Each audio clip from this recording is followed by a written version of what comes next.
the problems within Jubilee cannot be blamed on ODM. We are happier when Jubilee is united and working together as one party. It is not part of our function to create problems within Jubilee.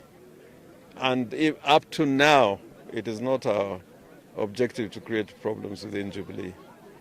But we want a party which is built on ideals, which is built on ideology, and parties which are built on the national values and principles which are set out in our constitution.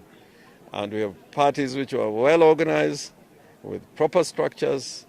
In ODM, our structures are functioning and working in the branches, in the sub-branches, under the national level.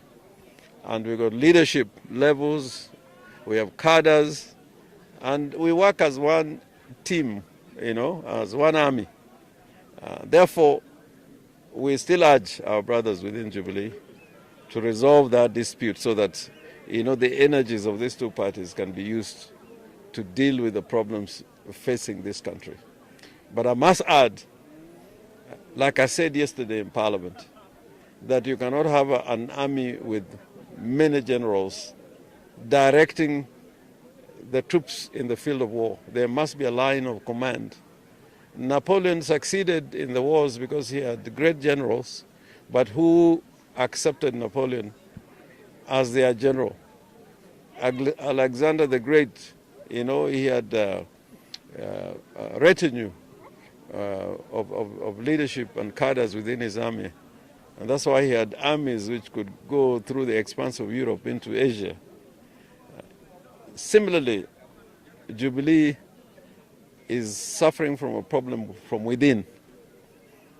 And I cannot remember a situation like in ODM that a meeting could be called and anybody within the executive would rally people not to attend a meeting, a national meeting called by the national leader of the party.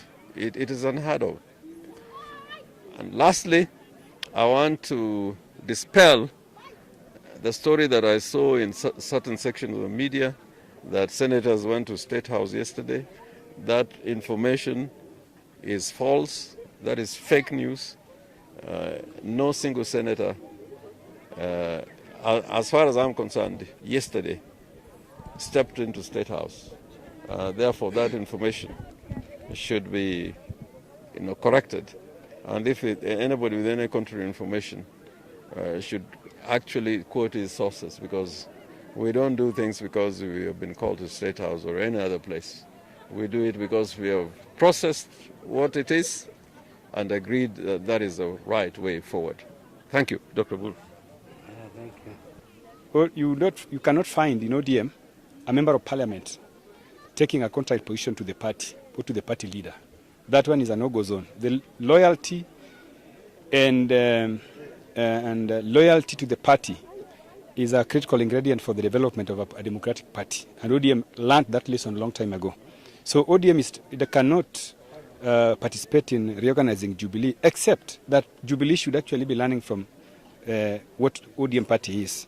And I think most of them have learned. The likes of Murkomens nowadays tweet and say that, ODM Ikumbe is a more organized democratic party with structures.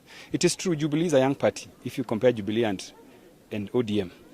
And we want to say that political parties are funded by government through exchequer, and we would like these political parties to employ disciplinary mechanisms to ensure that there's discipline and members are loyal to the issues of the party.